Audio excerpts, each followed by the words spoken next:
everyone. Thanks for coming along to see this talk. Hope you're having a good day so far. It's good to be here in New York. I've come a fairly long way, so hopefully this is going to be an interesting talk. It's kind of a cliche to say marketing's changed more in the last 2 years than in the last 50. But I think there's an awful lot of truth in that. I mean, the channels that we use, the tools we use, the opportunities and the abilities that we have today are so much greater than what we've been able to do in the past. The change has really just come out of nowhere. I think that in many ways we've kept pace and we're adopting new technology. Most people have got a CRM in place, they've got other things they're doing on social, etc. We're getting better and better. But as the pace of change increases and as more and more stuff becomes available, I go to conferences and hear people talking about blockchain, AI, big data, all these things happening in marketing. I think there's a point where we should slow down and really think about us as marketers. How much have we changed? Are we keeping pace with what digital is doing, or are we just adopting new tools without really taking full advantage of them? I think there's a danger always with a rampant pace of change that we just are always on to the next thing, on to the next thing, on to the next thing, and we never really take advantage of what we already have. So that's what I want to talk a bit about today, which is the potential behavior changes that we can make without adopting any new technology necessarily, which mean that we can be more effective with our marketing. So that's kind of the basic premise for this today that we're going to spend the next kind of 20 minutes or so talking about. I'm going to start with a story. Lance Armstrong versus a condor, which is an obvious place to start, I think, but I'll explain it anyway for anyone who doesn't get it immediately. So back in the late 1970s, Scientific American commissioned a study comparing different animals. Some people will know this story. Late 1970s, Scientific American comparing different animals and how energy efficient they were in traveling 1 kilometer. And they ranked them all, so I think that some of the worst were like some flies or something that used an I think it was a bumblebee, really energy inefficient to travel 1 kilometer. But the condor came out on top because the condor could kind of float on the hot air currents. Human beings, rather depressingly for our species, we came about halfway down the list. Not a great showing, right? And the condor just absolutely destroyed us. But someone smart at Scientific American decided, well, what about a human being on a bicycle? How would that do? And what they discovered is that human being on a bicycle is way more energy efficient over 1 kilometer than a condor. Way more. And this is our great ability as human beings in general, and why technology is so transformative, is that we can take abilities that we have today and we can enhance them with a tool, an invention, something like that allows us to do something that previously was absolutely impossible. And this is kind of I think it was an inspirational story for Steve Jobs. I think he saw computers as the bicycle for the mind, and he's famous for that quote. But really in our world, I suppose the internet and digital technology is the bicycle for marketing. It allows us to do so much more, as I say, more in the last 2 years than in the last 50 in terms of change. But the question, as I said at the start, that I want to start to look at is, how well are we taking advantage of this? If this is our bicycle, digital, how well are we doing with it? Are we just sort of walking alongside it, but we've still got the bicycle, or we've got 1 foot on and we're kind of scooting along, or are we properly riding this thing, with gears and all? So let's just look at what digital is doing in other places, what it's making possible. So it's disrupted huge areas of society and of life and of commerce and all of these things. So kids in their bedrooms now on YouTube get viewerships that traditional networks can only dream of. I'm sure we've all heard stories about people with tens of millions. I think it's like 70 million is the current highest. People producing videos and getting insane views that traditional television networks just can't touch. It's insane that's happened in the last 5 years, 10 years. It's crazy. Amateur bloggers draw crowds that pro writers can't touch. I remember listening to a podcast with a journalist talking about what happened when things became measurable. And suddenly they couldn't just say, well, look, I've written this great piece, it's fantastic, just trust me. Suddenly it was down to, well, how many clicks did you get? Well, no, the guy next to you did a better piece, so we're going to put him on the next project, whatever. It's really changed that world, and we all know from the news that we consume that this is a constantly moving thing. And at the bottom as well, we all know crudely drawn cartoons can affect the outcome of elections. Memes and things like this spreading and changing the world around us. It's really amazing what digital has done to the world and continues to do, and I think it will only continue and get quicker. So as I say, the question is are we really using this properly as marketers? All of this opportunity that's available to us, how well are we taking advantage? Are we actually properly riding the bike? So to get to the specifics, this is a pattern that I commonly see from a lot of the businesses that we speak to and how they operate, right? And this is how it goes. So today, marketers around the world will slave away on content according to a predefined schedule, something that was set up front as part of a strategy, part of a plan. They'll work on this, they'll get the content out, they'll deliver it. Over 2 million pieces will be produced in the next 24 hours. 2 million new pieces of content will be out there that we can potentially go and access and read. Typically, though, 55% of people who even access that content will read for less than 15 seconds. Kind of scary. Tomorrow, marketers around the world will slave away on content, again, according to a predefined schedule. Another 2 million pieces will be produced in the next 24 hours. And of the people who read those, 55% will read them for less than 15 seconds. There's a pattern emerging here, and you get the idea the next day, right? This is a constantly going thing that happens today. And this is offline thinking. This is what I call offline thinking.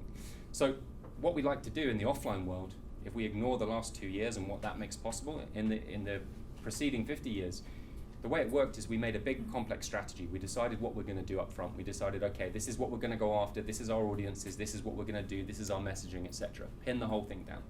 Then we make a nice content schedule to go along with that. Here are the pieces that we're going to do, here are the intervals, here's how we're going to send them out, here's who's going to publish them, this is how it's all going to work. We assume that everything that we've come up with will work and that all of our assumptions are correct. And then we forget that this hasn't worked the last 999 times because who wants to face reality? And then we line up the troops and we go. And this makes some sense in the offline world because, there's print deadlines and there's trees need to be cut down for the paper and, we need to plan, we need to have things ready in advance, And so really what we're doing is we're continuing this offline way of thinking. So you think back to the example before with the Groundhog Day. This is following this pattern where we've decided what we're doing and we're just going to be blinkered and we're going to run ahead and we're going to do it.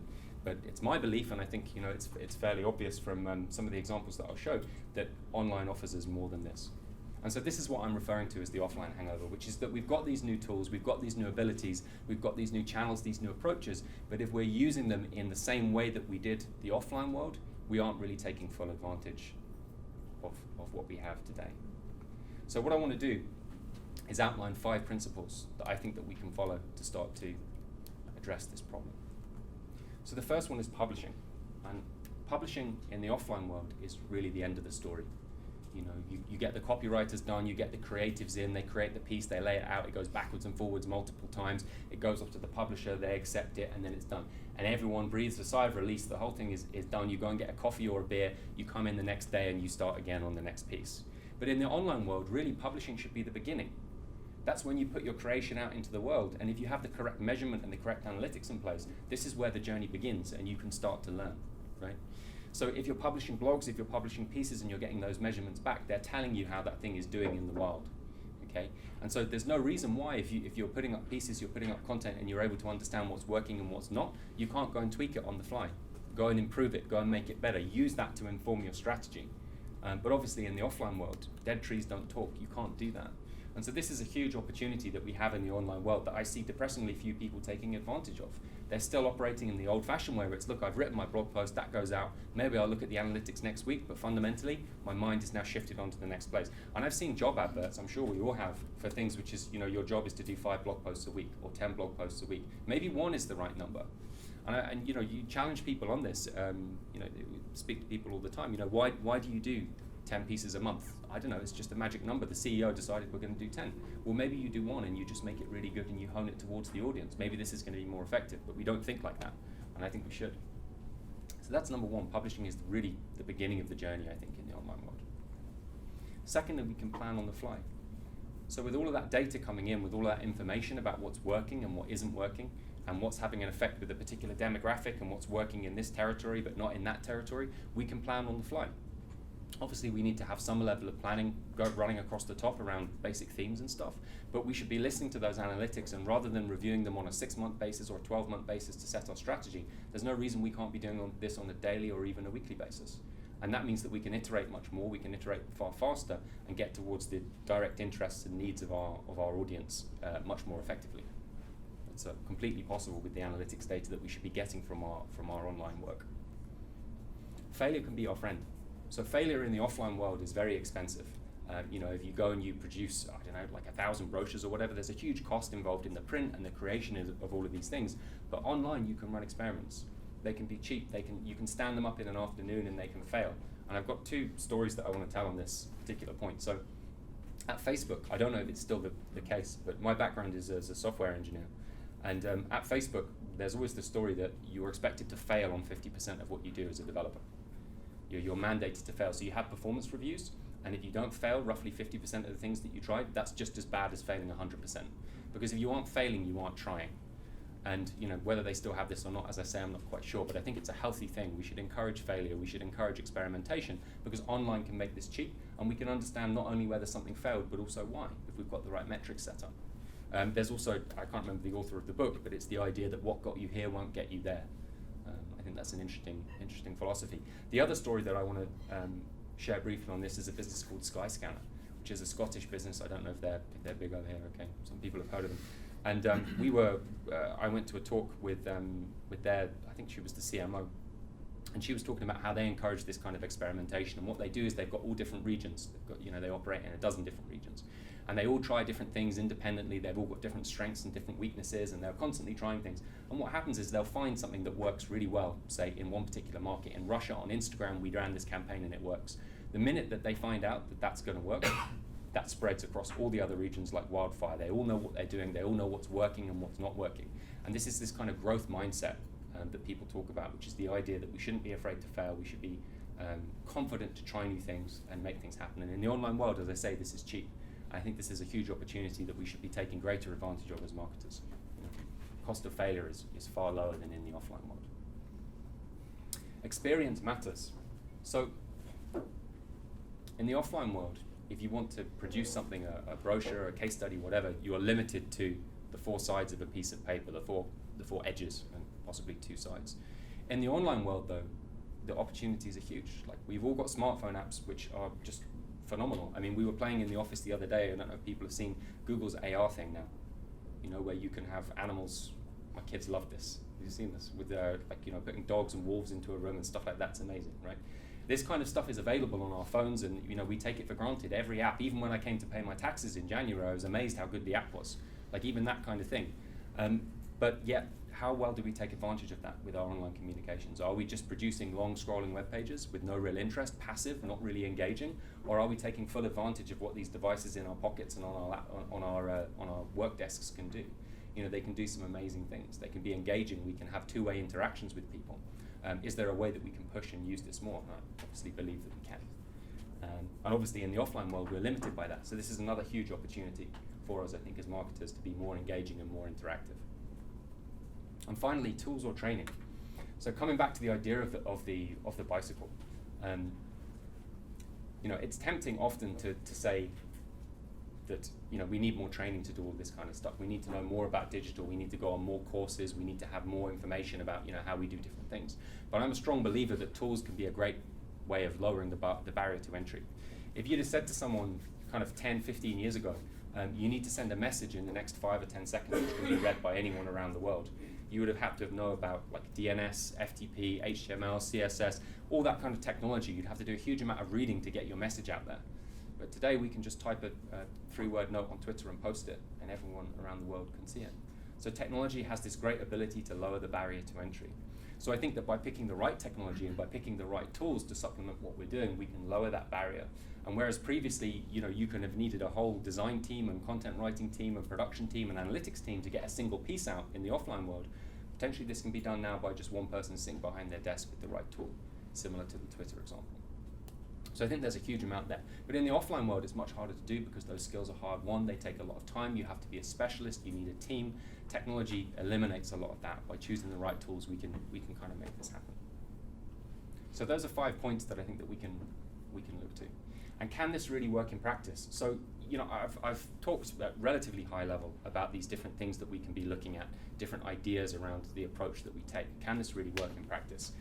Because it's quite a big change potentially that I'm advocating here.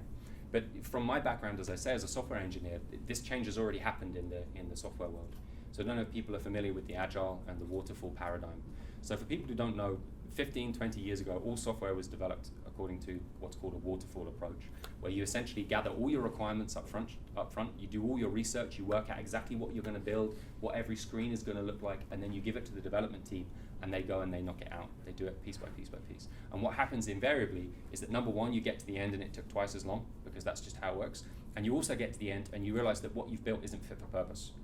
and it needs to go back. And this is why you have these huge IT projects that never finish. This is the problem. What happened about 10, 15 years ago is that people started to adopt an agile methodology. And with this, you deliver a minimum viable product. You put it out there, you get feedback, and then you do the next round of changes, and you iterate towards a successful outcome rather than assuming that you know everything up front. So there's a huge parallel here. And now if you look on your smartphone, pretty much every app that you have, I guarantee, will be developed according to an agile methodology, because the ability to test and get feedback and then iterate and move forward in the way that I've just described with those 5 points, being unafraid of failure, looking at data, using that to plan, et cetera, using better tools, all of these things result in incredible apps that we have that do exactly what we want, not what someone in a dark room 24 months prior thought that we might want to do. So this is a really powerful change that we have. And to my mind, marketing is so complex now, it is like multi-dimensional chess. These are very, very complex problems that we're dealing with where people access information, what they want to buy next, what they need to hear, how do we need to speak to them. There are too many variables for anyone really to properly sit down and work through and work out the correct plan. So we have to be agile, we have to react, and we have to be responsive to what we're seeing. And the only way to do that, I think, is not just by buying more technology, but by using it differently. We have to change our whole approach. Sure. You talk a lot about learning and about metrics. Yeah. Which are the minimum viable metrics that you require to learn? I think it depends, case by case. I mean, to talk about this, actually, if I may, what I'll do is this is a great way for me to roll into here. So I'll use one of these examples, Willis Towers Watson. So this is, I'll come back to the previous slide in just a bit, but this is a nice thing into here. So for example, Willis Towers Watson, these are some examples that I wanted to give of people who have made this change. And full disclosure, this is what our company does. It helps people make this kind of change, right? So Willis, they were presenting all of their reports. They do mining reports, insurance reports, and they send them all out as PDF historically. And so what they were doing is they were measuring download counts. And what they found is that they would say to people, they'd give them a landing page and they'd say, give us your name, your email, your inside leg, we've all seen these things, right? And then you get your PDF. They'd get 5,000 leads through that they'd give to sales, and sales would say, oh, that's really great, and they'd politely put them in the bin. Because no one can follow up 5,000 leads, that's just not possible. What they did is they moved to using our platform, and we provide a whole lot more data around who read what, how long they read it for, where did they click, what did they do, how they interacted, almost like kind of standing over someone's shoulder and watching them interact. And now when they give the 5,000 leads to sales turn around and say, okay, well, this is interesting, but what can you tell me? Because we've got products that are selling really well to people based in Paris who have an interest in the African energy market. So they go through all this now granular data, which is far beyond downloads, and they find, oh, hey, 120 people read this African energy market section for more than 2 minutes, and their IP address tells us that they're based in Paris. They can now go and service that demand they previously didn't know about. So it depends, to answer the question, it depends on the scenario, but it comes down to who you're trying to target and what you need to know about in order to move them forward to the next step. I'll stay on here and I'll go back to the previous slide, as I say. So Cisco we work with as well, and again, through turning them from PDF into more interactive online experiences with metrics, they see a 5 times increase in readership and a 7 times increase in engagement levels. So what they find is that when you create content that people actually want to read and is engaging and is a joy to spend time with, people share that. Naturally, you don't have to force them. You don't have to buy another list of 1 million people and try and send it out to them or spend a whole load of money on social media. Because if something is enjoyable, if something is a good experience, people want to share that because they want to be the one who found it and they want to share it on. So they see huge benefits there. With Bloomberg, achieving more signups, getting valuable reader insights, all because offering this better experience that allows them to get closer to their audience by studying the metrics. And finally, Allianz GI. This is a particularly interesting story. So when we started working with them, they were sending emails out, email newsletters, and they were really happy with their metrics. Again, coming back to metrics, right? The wrong metrics can be very misleading. They were getting around 16,000 people opening their emails and clicking on something. So they were really happy with this, and they were reporting this into the CMO, and they were saying, look, we're doing a great job, etc. When they started to use our tools, they discovered that, okay, 16,000 people are clicking and reading, but only a handful of them are actually reading that content for more than about 10 or 15 seconds. So they thought they were doing a great job because they had these metrics, but they were the wrong metrics. And the minute that you move to the right metrics, you see that actually you aren't having the impact that you thought you were having. And from that point, you can react in one of 2 ways. You can either be incredibly depressed and you can say, well, let's just give up and go home. Or you can say, well, now we have the ability to understand what people actually want. So the people who did read it, what did they read? What did they like? What did they skip? What did they not skip? And they were able to dig themselves out of that trough. And the number of people clicking through obviously increased over time as they started to create more relevant content. But equally, people reading for longer and actually engaging with the document. So they took a situation that was kind of hopeless, and by, again, having the right metrics and using them to understand their audience, they're able to deliver significant value to the business. So this is, again, changing the way that we approach these things. And we have this nice quote from Tom Hughes: by putting our clients' behavior and preferences at the center of what we're doing, we're creating more of what clients want and less of what they don't, which is really the key, right? So in terms of ideas on where to start, because obviously this is like relatively high-level stuff. So looking at the blogs that we do, what worked, what can be tweaked, what can we write about tomorrow? So our blogs are like the canaries in the coal mine, right? We can put stuff out very, very quickly. We can see how it performs, who read it, what did they read, what did they like, what did they not like, and that can inform our strategy longer term. Auditing for offline tendencies. Are we still creating content in the way that we need this huge lead time, this huge ramp-up time, design time, complex way of producing content? Can that be shortened? Can we make that better? Can we use tools better? And finally, does our culture allow for failure? I think culture plays a huge role in this. I spoke about Facebook and Skyscanner previously, but the idea that failure is no bad thing, I think, is something that we should really embrace in the online world. And there's this myth, by the way, that I like to talk about. So Google have this 20% time thing. People know about this, right? The idea that at Google, at least historically, you can spend 1 day a week working on your own project. And the idea was this is where Google Docs came from, all these kind of amazing innovations from this time. Anyway, this was studied in great detail, and they found that there's a load of rubbish. It isn't the time that allows people to do that, it's the lack of fear of failure.